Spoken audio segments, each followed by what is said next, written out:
Dolanıp parmak yok heftede ayda, gözümde gülkü yok musafir cayda.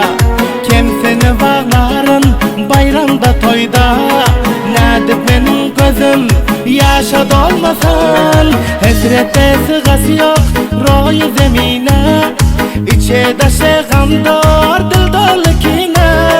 Musafirin melhemi yok yüreğine, hiç kim öz ilinden uzak olmasan, hiç ene oğlundan uzak olmasın.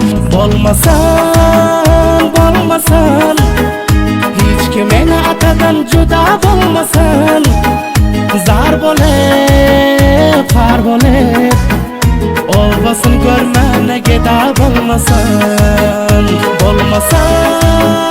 Bolmasan hiç kim ene atadan juda olmasan. Zar bolep, far bolep olmasın, görmene geda bolmasan.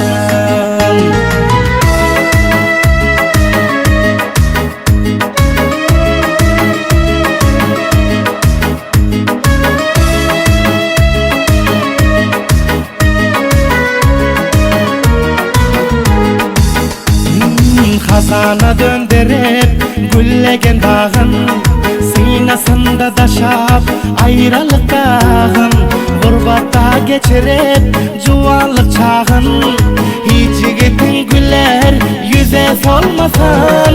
Ama batıp ziyadılla dukandar, yavar hami yap dost yazgının yakar. Kaçan gelecek diyip göze intizar, hiç gül bülbülünden ayrı kalmasan. Hiç ata oğlundan uzak olmasın. Bolmasan hiç kimene atadan juda olmasan. Zar bolep, far bolep olmasın, görmene geda bolmasan. Bolmasan hiç kimene atadan juda olmasan. Zar bolep, far bolep olmasın, görmene geda bolmasan.